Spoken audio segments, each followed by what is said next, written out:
All right, so are you ready for session 2? You came back, so you must have liked the first one at least a little bit. All right. Okay. There's one thing that I believe with all my heart. We all need grace.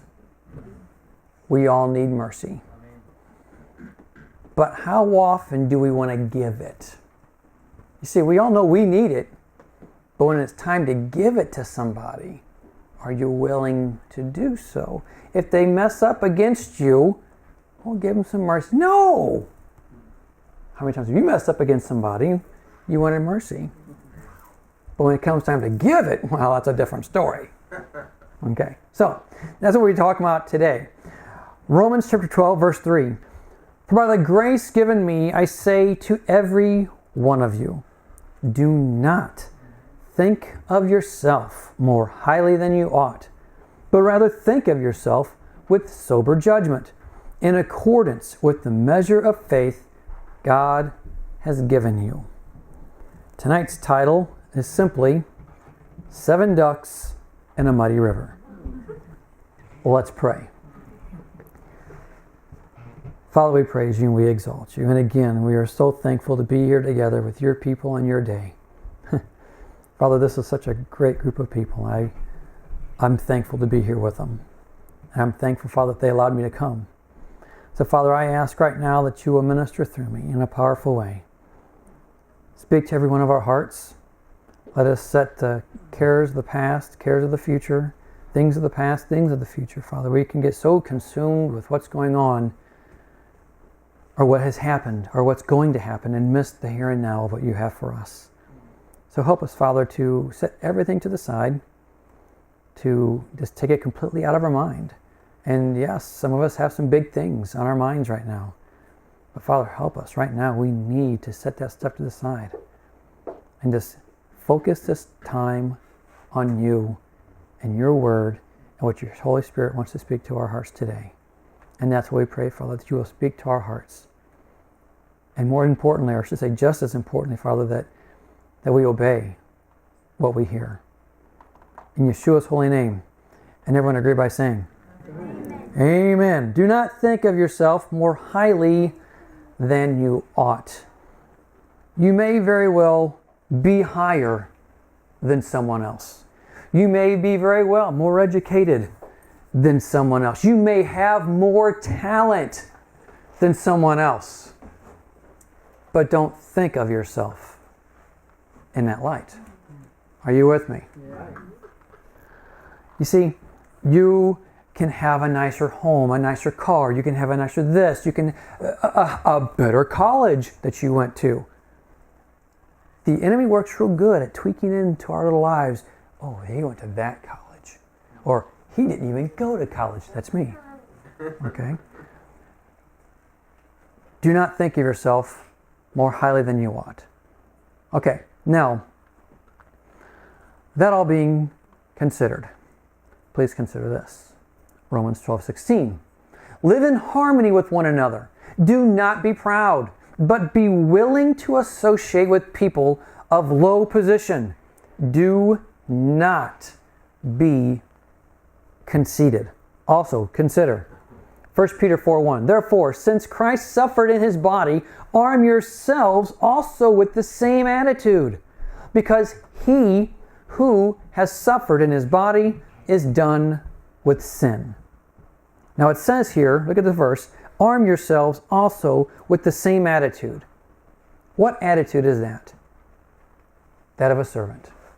Yeshua himself washed his disciples' feet. That's a servant. And did you know that is the only time he said, I give you an example?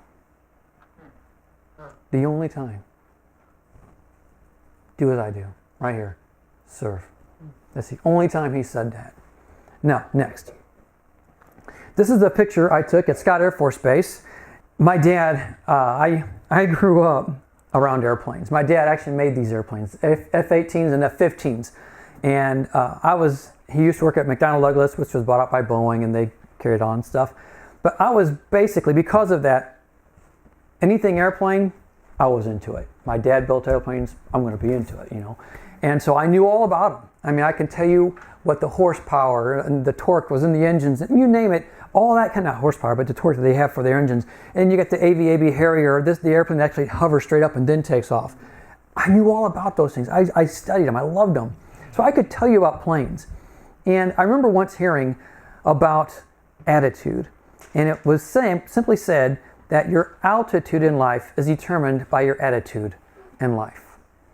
Your altitude in life is determined by your attitude in life. If you've got a good attitude, then you're going to be flying high. Okay. If you've got a bad attitude, you're nearing the ground. You're about to crash. Are you with me? So the whole thing is we want to have our attitudes good in the eyes of Yahweh. We want to be to where He knows there's a servant, let's do it. Okay, assign this guy. He's going to come in and do it. We want him to have that mentality that he can pick us at any time. Okay, side moment here. I'm dating myself. How many remember the TV show Welcome Back, Kotter? Oh, yeah. Okay, all the younger generations, what are you talking about? Okay, how many remember Horseshack?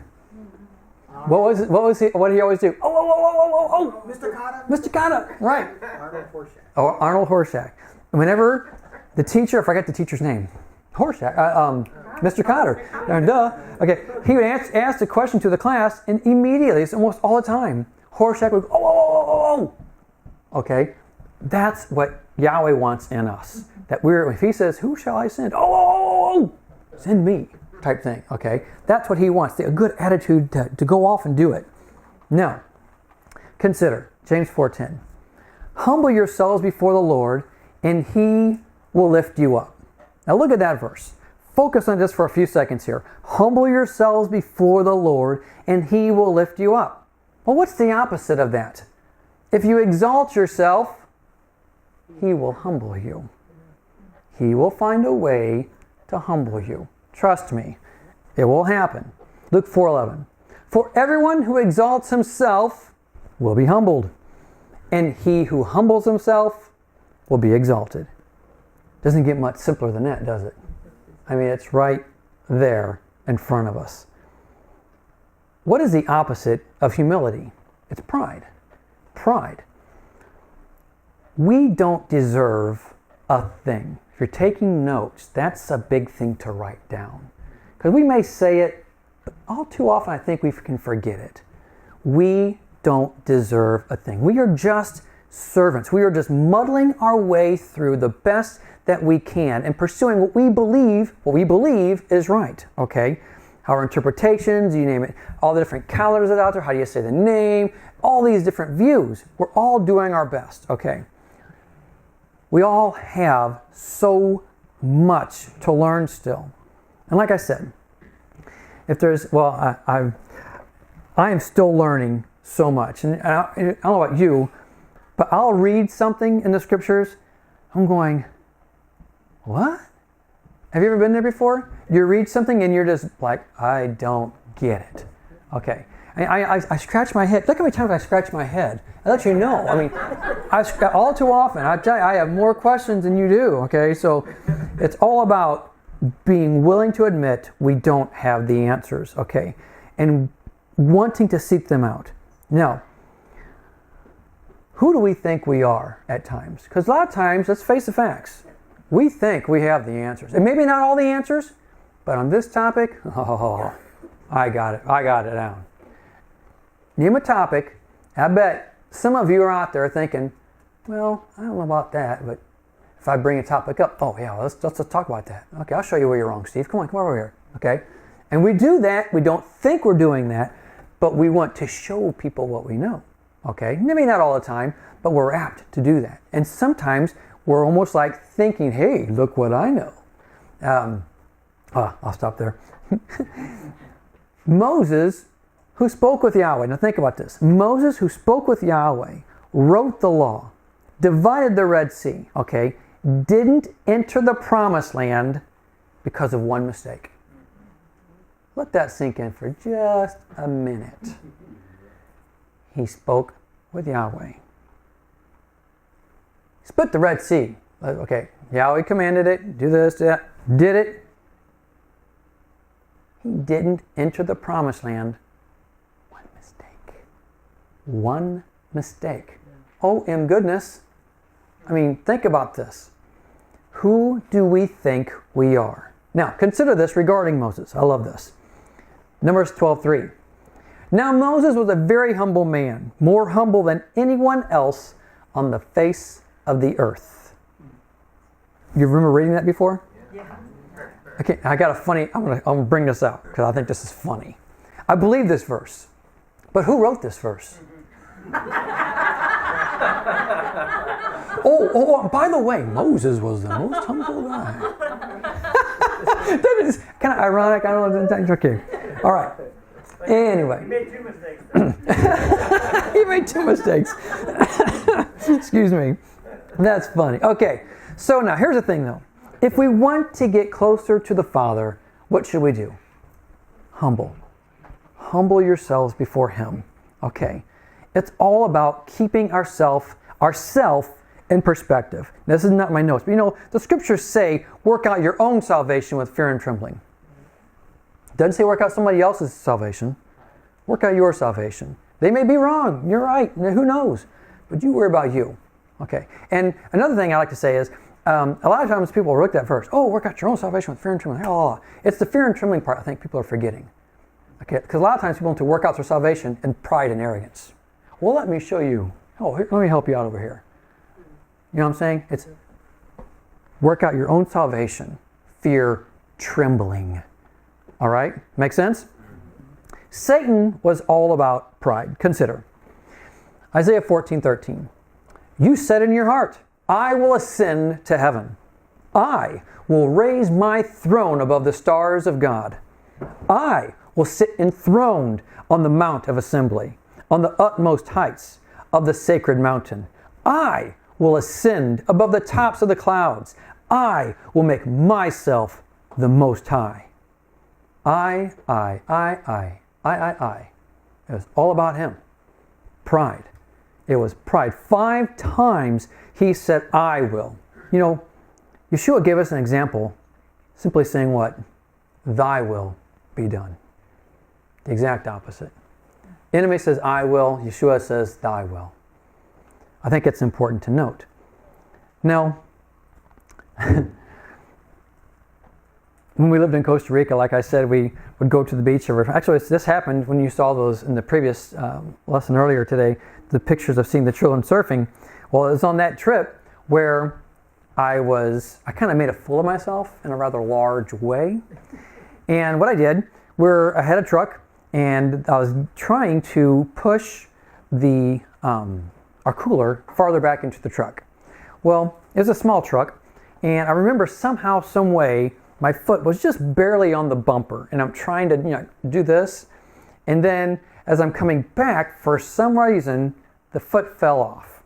And you know how sometimes when you fall, you can kind of catch yourself and still look kind of cool at the same time? Okay? Well, I didn't do that this time. Okay.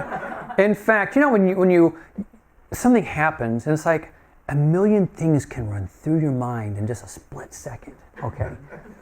And I remember as I'm falling, when I fell, I go, oh, this just looks stupid. Brush it off, and I did get hurt.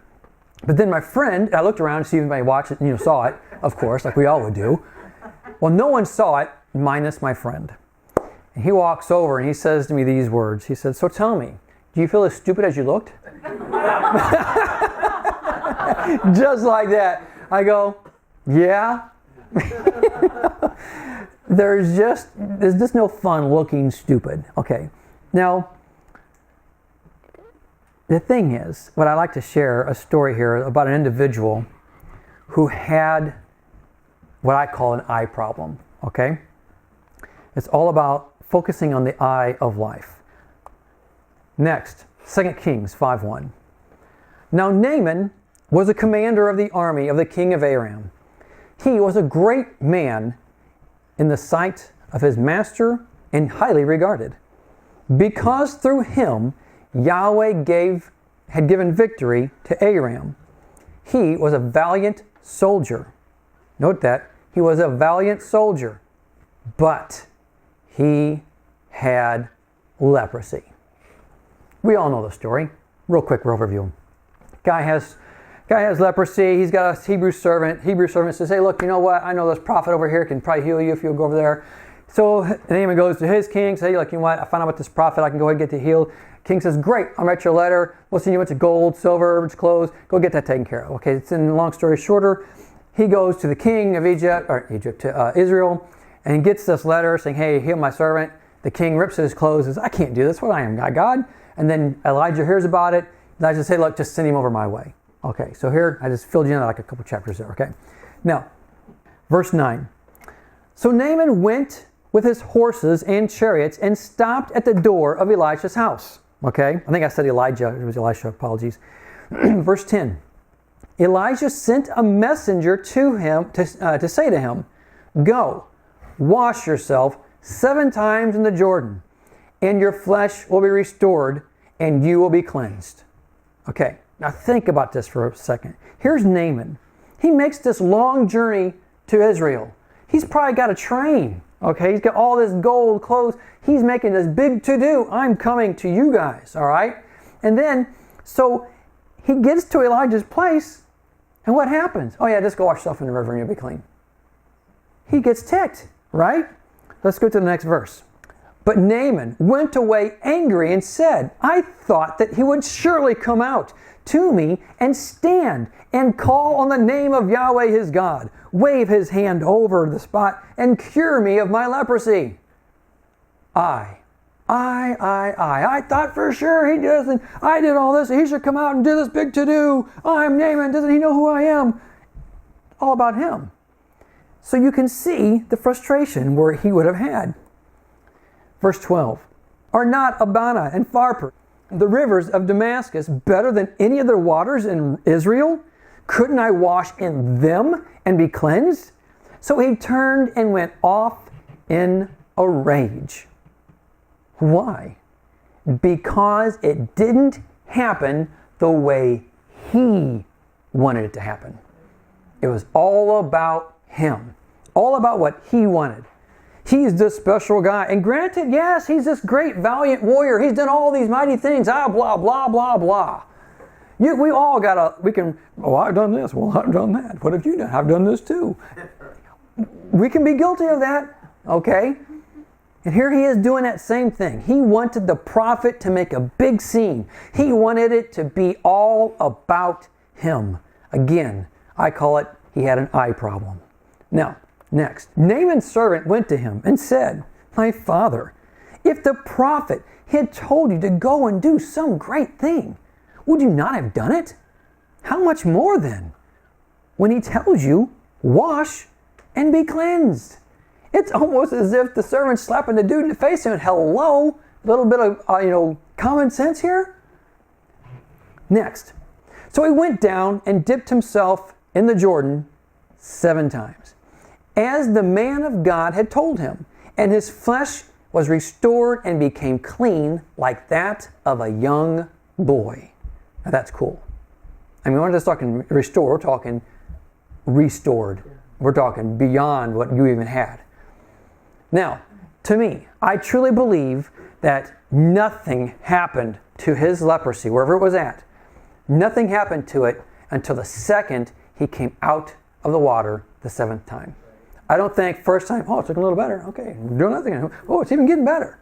No, I think all of them, every dip was the exact same, let's assume it's here, exact same leprosy, all 6 times until the 7th time he came out, gone. Gone. Just like that. Now, he wanted it his way. He wanted Yahweh's blessings. Listen to me. He wanted Yahweh's blessings his way. Now, we've never done that, have we?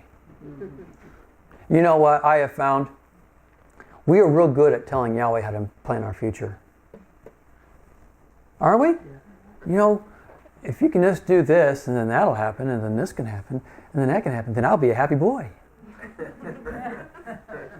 And then he reminds me, I don't care about your happiness. No. How many times do we put conditions on what we'll do? We say we don't. But let's just think this through. How many times do we put conditions on what we'll do? I'll do this. I'll even do that, but I won't do this. Never say you won't do something. Because Yahweh said, oh, really now? You know what I'm saying? We want to do it our way. It would just, think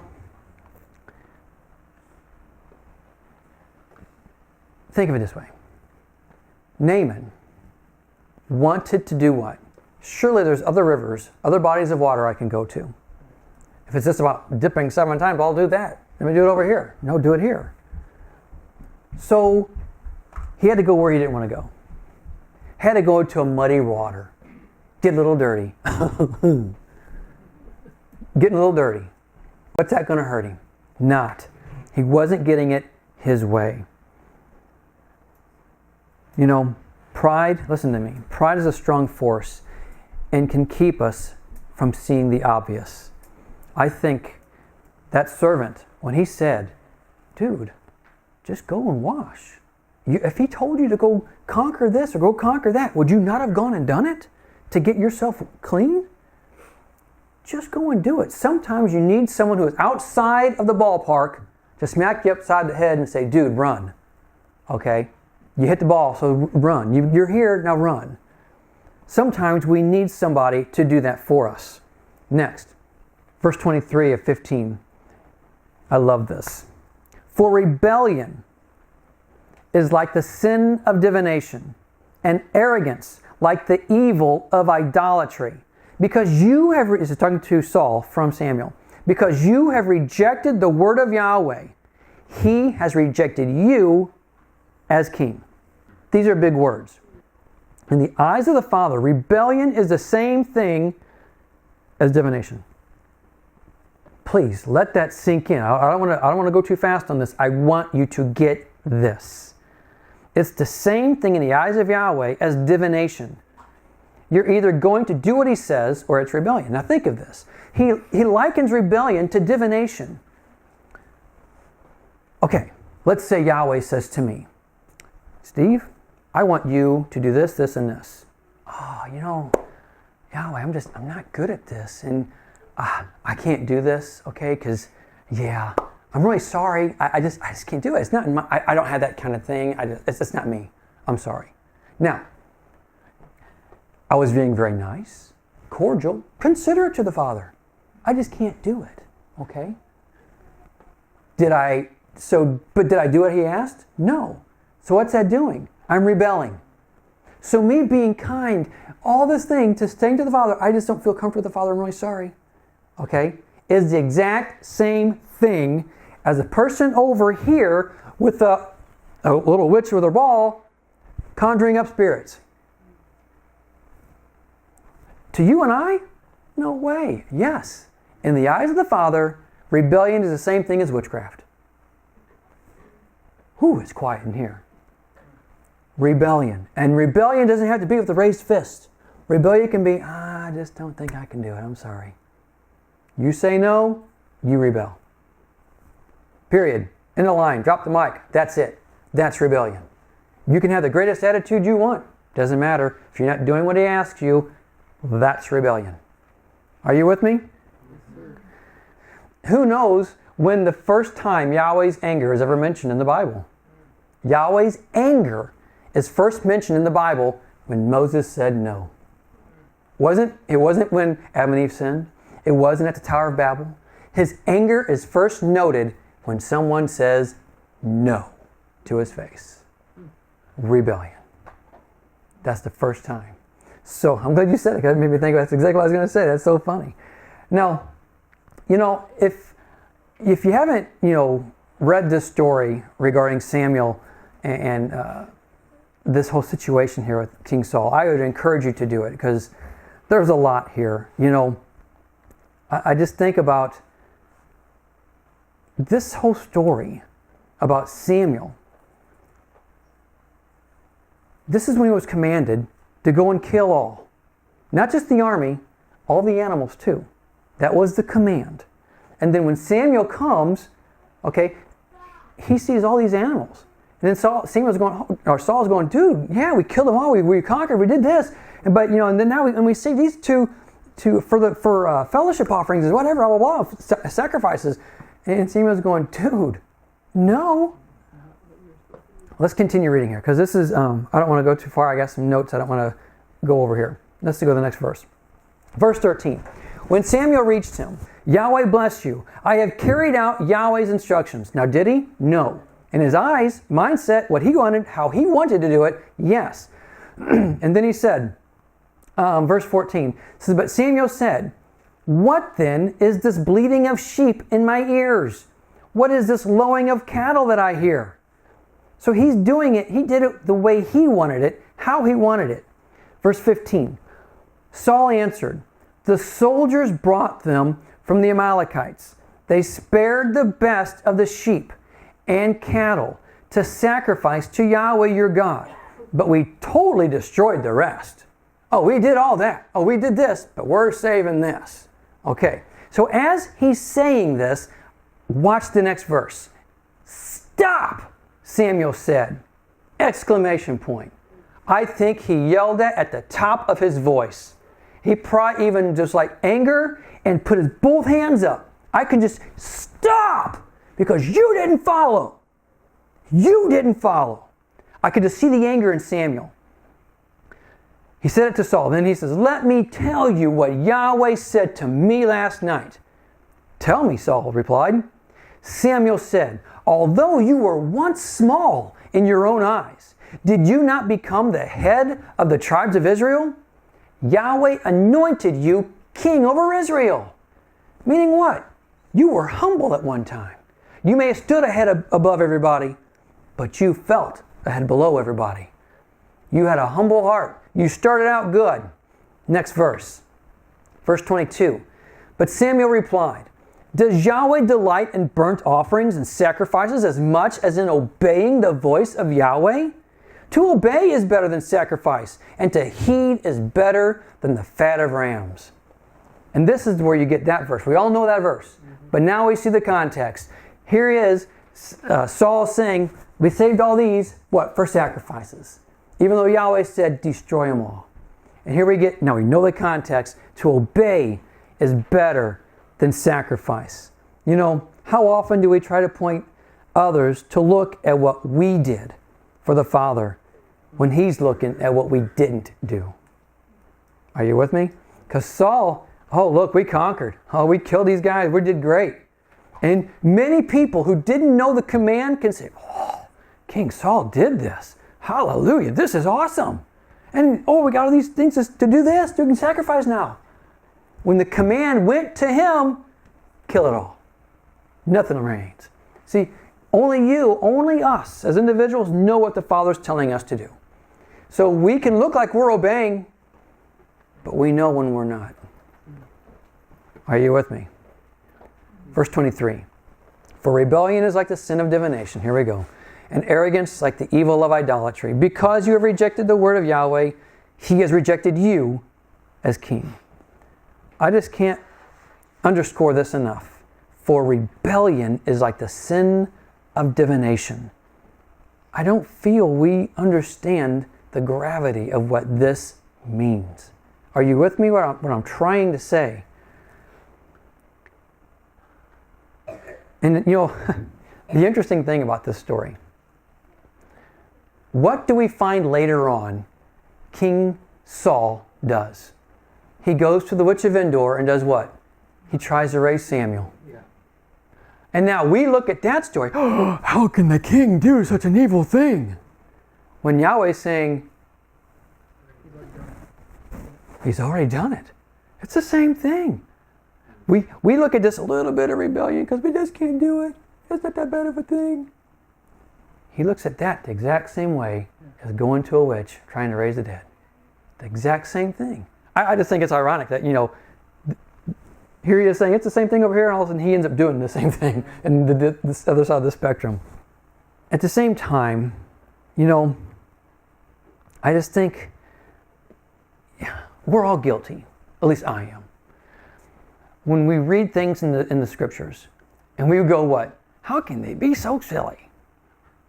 You know what I'm saying? But in reality, how many times do we do the same things in different lights, different perspectives, but it's the same things in the eyes of the Father. Pride is a deadly sin. Pride is a deadly sin. Now, this is a rooster. This was our rooster, one of our roosters, when we lived in Costa Rica. And now, this was actually my favorite rooster. He was just a cool dude. He knew how to gather the hens and protect them and stuff, you know. Now, the sad part about this is he died to Junior. Junior ended up being a lot bigger than Daddy. And Junior challenged Daddy, and Daddy lost the challenge, which was really kind of a bummer. Well, one day, I'm out doing some stuff in the farm area where we used to live. And now remember, I'm a city slicker, wanting to be a farmer, okay? So I'm a goober, okay?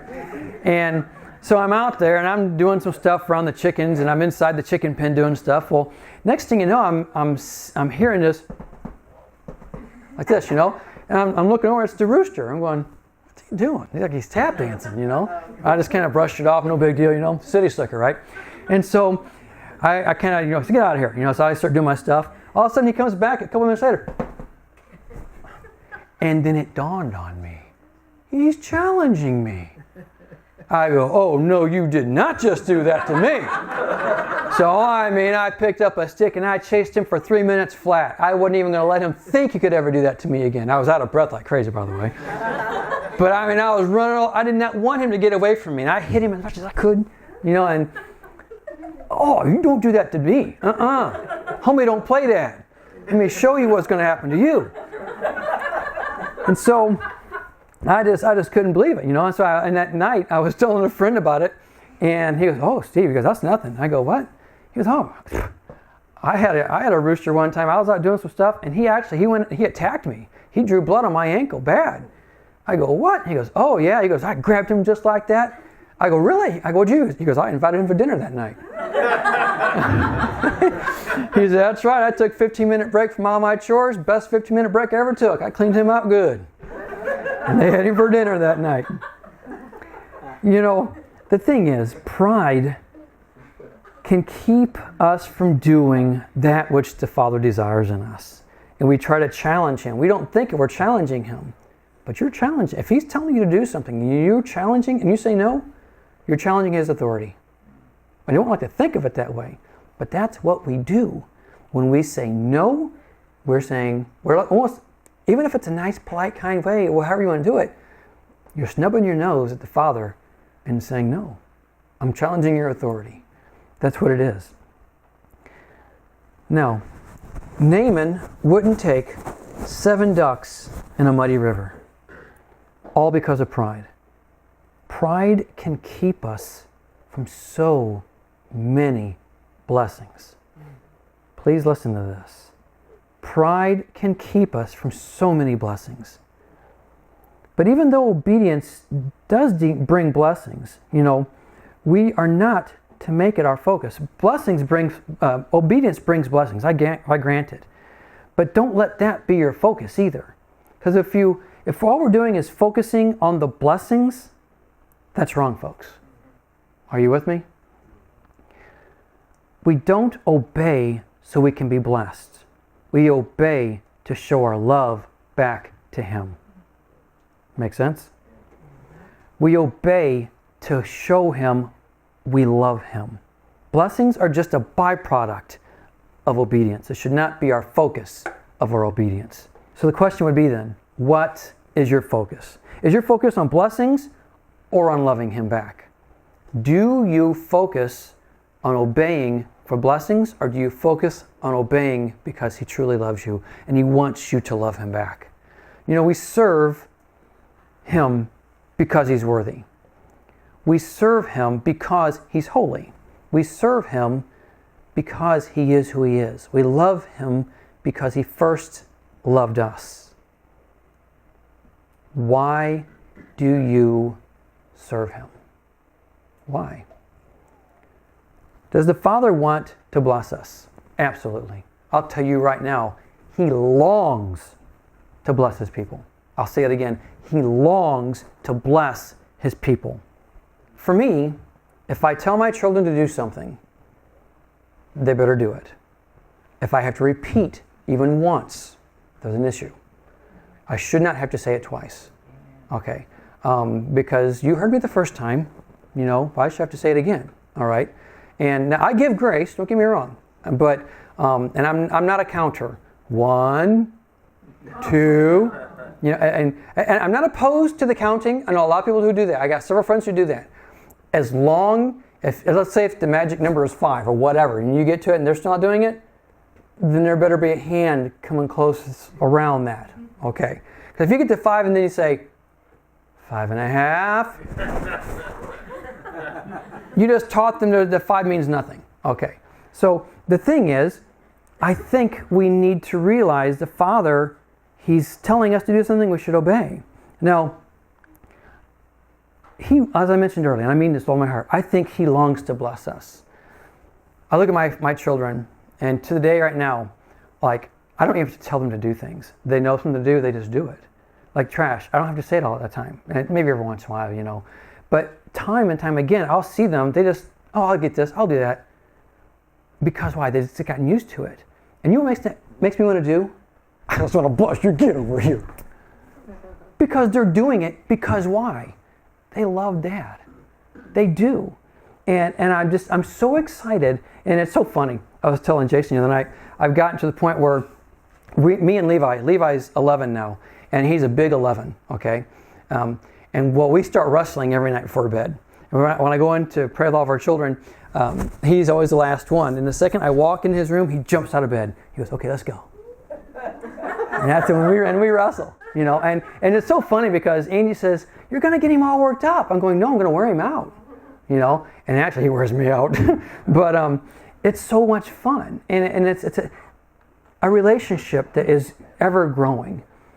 And I think that is what the Father wants from every single one of us. He wants us to be right there. I used to have a dog. This is in my notes. We used to have a dog. Sparky was his name, little miniature schnauzer. And man, he was a Sparky, that's for sure. Whenever I would get on the second I would get on the floor, he was all over me. Oh, you're down to my level. Oh. And even if I wasn't even going to play with him, if I was getting on the ground to do something, he's like, oh, let's play. Because why? I'm at his level, okay? And how many times the Father wants to do that with us? He wants to be right down with us, and we've got to be right there with Him. But if we're not obeying, guess what? That means we're off doing our own thing. We're not right there to enjoy that time with Him. He wants us to be right there. Are you with me so far? Am I boring you? No. Obeying the Torah naturally produces blessings. Okay. However, the blessings are to be the byproduct. As I've mentioned, it's not the goal. I said that again because I don't want us to forget it. Now, 1 Thessalonians 4 says, on the contrary, we speak as men approved by God to be entrusted with the gospel. We are not trying to please men, but God who tests our heart. This is in my notes, but I once heard someone say, talking about a topic, and they disagreed with me, and they said, well, only God can judge me. And my initial thought was, and that doesn't scare you? That should scare us, that He is going to be the judge. That should put the fear of God in us, if you will, okay? But too many times it doesn't do that. Next, 1 John 4:19. We love, why? Because He first loved us. We love Him because He first loved us. Next, Luke 17:7. Suppose one of you had a servant plowing or looking after the sheep. Would he say to the servant when he comes in from the field, come along now and sit down and eat? Would he not rather say, prepare my supper, get yourself ready, and wait on me while I eat and drink? After that, you may eat and drink. Would he thank the servant because he did what he was told to do? Answer is implied, no. Verse 10. So you also, when you have done everything you were told to do, should say, we are unworthy servants. we have only done our duty, that should be ringing in our hearts right now. Because that lets us know where we're at. We're nothing. We're dirt. We're servants. We're His children who He wants to raise up into His warriors. Are you with me so far? If our focus, it's the focus, I should say, that should be the motive. That's He is concerned with. You know, I had a guy, this is actually a very sad story, a boss of mine, and we were really very good friends. And he was an atheist. And for what it's worth, I like atheists. This one, my friend, we were talking one day, and we're out on a job site, and he just started asking me some questions. He goes, "Steve, what do you think about this?" And everybody, I appreciate you standing for your beliefs and stuff like that. And he goes, "I used to be a Christian." And I go, "Really?" He goes, "Yeah." He goes, "My mom and dad's a Christian, grandpa and grandma was a Christian. I went to church all my life." I go, "Oh, snap," And then he goes, "Yep." And then he starts quoting off verses. He knew the verses. So I realized I got a battle ahead of me.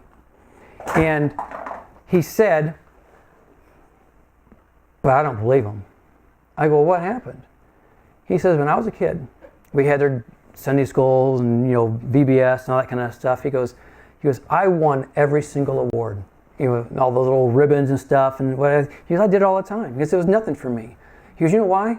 He goes, "Because they were giving out candy every time." He goes, "I wanted the candy. That's all I did it for.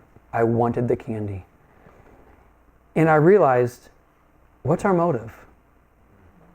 I don't want to just do something to get to get something. I don't want to do something to have people look at me, "Oh, look how good he is." That's nothing. This world is here today and gone tomorrow, folks. I want to please my Heavenly Father, right? Are we serving to get, or are we serving out of love? John 13:15. "I have set before you an example that you should do as I have done for you." This is where He was washing their feet. If you want to be great in the kingdom, become a nobody. Make yourself a servant. Do what needs to be done. Find out what needs to be done and do it. You should not have to be told to do something if you know there's a need. If you see there's a need and you can meet it, meet it. Do what the body is needing. Don't seek a name, don't seek position. Help. Be the servant. Wash the feet. Don't look for acclamation. Don't look for, "Oh, this guy just did this for us. Oh, thank you, I did do that, didn't I?" Don't. Serve. And let that be your only motivation. Matthew 23:11. "The greatest among you will be your servant." I'm preaching to the choir, I know, but I think sometimes we need to be reminded. If one makes conditions on their servanthood, are they really a servant? If we make conditions on our servanthood, are we truly a servant? I think of Daniel. Here's a guy. He was like, I study prophecy a lot. I love studying prophecy. And everyone likes when you're going to talk to somebody who wants to discuss eschatology, okay? They almost always will eventually the conversation will take you to Daniel chapter 9, verse 26, 27, all that kind of stuff. And the sad part about this is, people who know those verses very well know very little about the beginning of Daniel chapter 9. Daniel chapter 9, at the beginning, it's where you see Daniel praying for his sins of his people, the sins of the world. He's praying for forgiveness for all of the people. This is a humble man. He wasn't just caring about himself. He was caring about his people, brothers and sisters who are not doing what was right. And I think when we get ourselves in a mentality of serving and reaching and caring for the people that the Father reaches and cares for, that's when He'll start showing you something. I think, in my opinion, Steve's opinion only, I know, but I think that's one of the reasons why Yahweh showed him so much at the end of that chapter and therefore after as well. Why? Because He had His heart on the people, not on just, "Oh, show me this great stuff, Father." No, because He cared about the people. That's when He blessed him. Are you with me? We need Self-denial. Self-denial is a mandate for discipleship. We need to take up our cross. 7 ducks in a muddy river. What is the Father telling you to do, but you may be refusing? What is pride getting in your way with? What is He telling you and you're saying, I just don't know? Pride can keep us, again, from blessings that we don't even see coming. 9:23 of Luke. Then He said to them all, if anyone will come after me, he must deny himself, take up his cross, and follow me. Deny self. Deny the I, if you will. Now, sin. There it is. S-I-N. What's in the middle of sin? I. Me, me, me, me, me, me, me, me, me. It's all about me. Satan said it 5 times. What are you saying? Are you saying I will or thy will? What comes out of your thoughts? What comes out of your mouth? What are you dwelling on? What is it that actually motivates you? What He's going to do for you or what you're going to do for Him? Romans 12:3. For by the grace given me, I say to every one of you, do not think of yourself more highly than you ought, but rather think of yourself with sober judgment. This is a verse I think we should all probably try to read once a month, at least. Just to be the reminder, 7 ducks in a muddy river. A lot of y'all were thinking quack, quack when I made the title, didn't you? What is the Father asking you to do? The next question is, are you doing it? Are you saying, I can't do that. I'll get all dirty. I'll get muddy. It's a muddy water. I can't know. What's He telling you? It could just be a test. Maybe you're waiting for the Father to come out to have you wave this and do that and do it your way. And He's saying, look, you just go and do this. I'll take care of the rest. Are you wanting it to be all about you? Your ministry in life? What you did here? What you did there? Oh, look what I did. Are you going to do, or do you have a focus on just being a servant? Do you want to get closer to the Father like Moses was? Then start ducking. Start ducking. Whatever He wants you to do it. If He's calling you to do something, just do it. We all need the Father. There's none of us who have all the answers, though we like to think we do. There's none of us who have it all figured out. We have so much to learn. We need His grace. We need His mercy. And the time is now. If there's ever a time in history, I believe it's now, for people to set pride to the side and start getting on our knees and praying. Pray like never before. All I want to say is, and close this out, is don't be a Naaman. If He says do it, do it. Don't hold your fist up. Don't say no. And even in a polite way, rebellion is still rebellion. If He says do something, do it. If He says jump, jump. Don't ask how high. If He wanted a specific height, He would have told you. So if He says jump, jump. No matter where you're at in your walk, He's speaking to all of us. If you have a heart to hear, to pursue, to really want to hear Him, He will speak to you. He will. The question is, are you going to obey when He does? Let's pray.